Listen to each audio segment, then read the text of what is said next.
Joe Toussaint has entered the transfer portal. More on that in a moment, but a reminder first, if you have not already done so, please hit the subscribe button, hit the like button on this video if you are already subscribed. Helps the channel grow, helps this video to grow, and certainly live programming throughout the year. I'm not going anywhere, so this off season I'll be hanging out with you during our Hawkeye Hangout segments, as well as through periodic podcasts with future recruits, etc., special guests. So please subscribe to this channel for the latest in Hawkeye country and Big Ten and college athletics.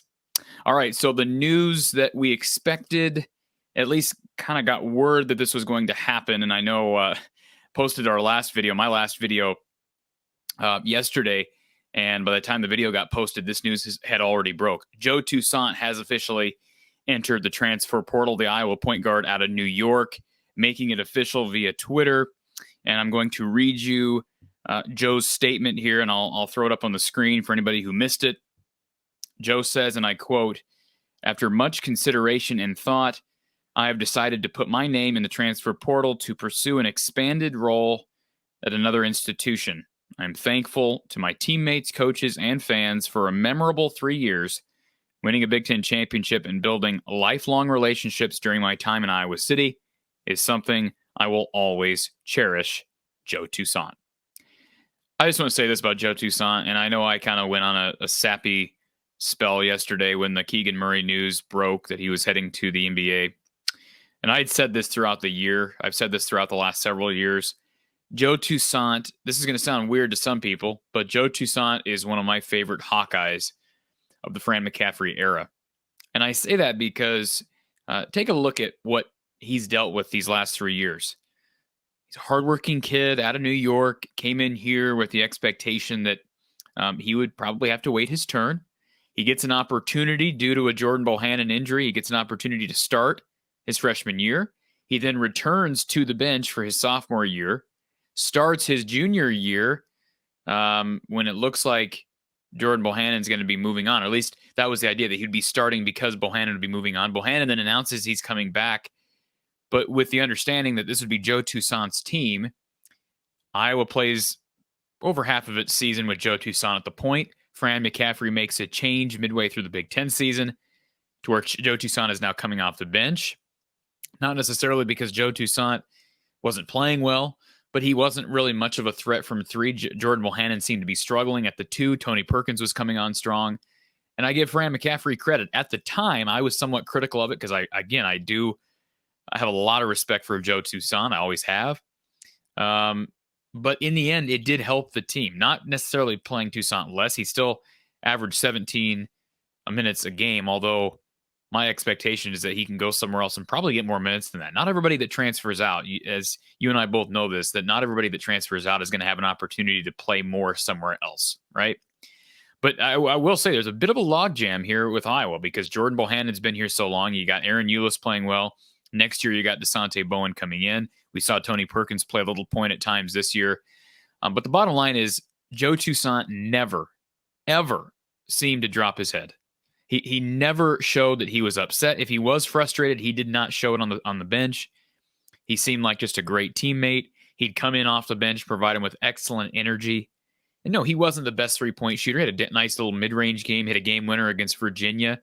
And I'll tell you, that game winner on the road to Virginia was a big win early for the Hawkeyes. They hadn't played a real significant non-conference game up until that game against the Cavaliers in December.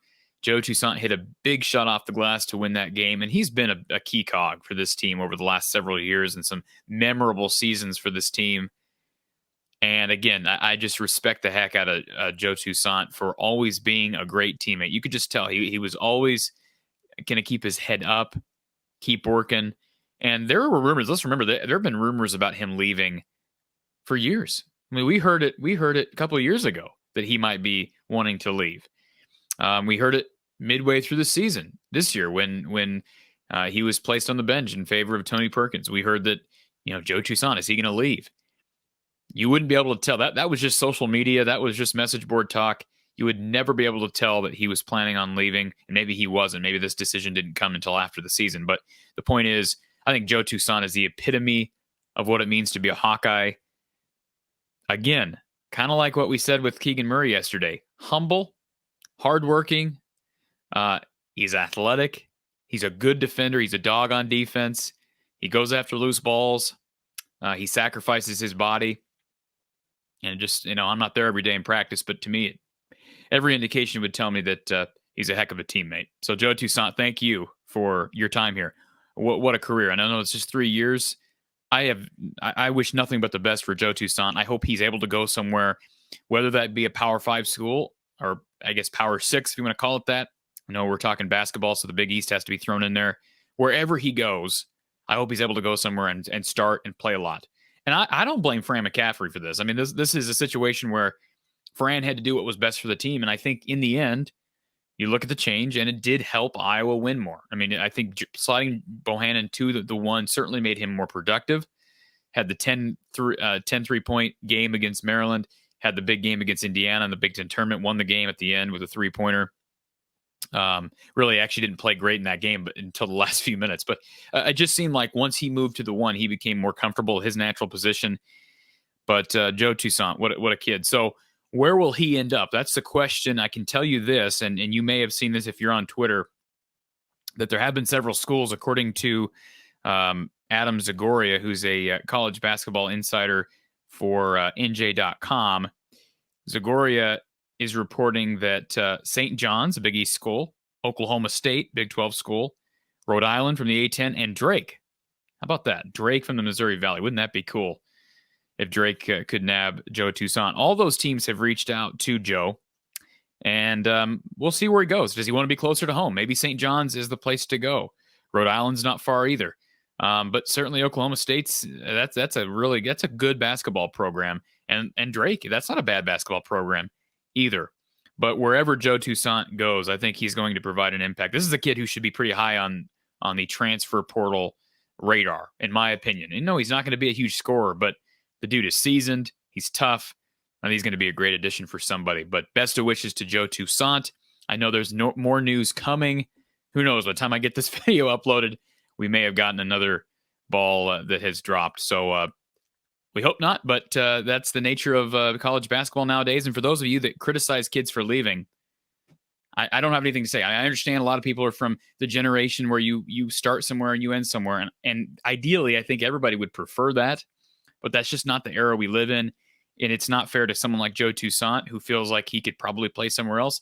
He shouldn't be, locked into a place for 4 or 5 years if he has opportunities somewhere else. And he'll play pro somewhere someday, not probably in the NBA, but he'll play overseas.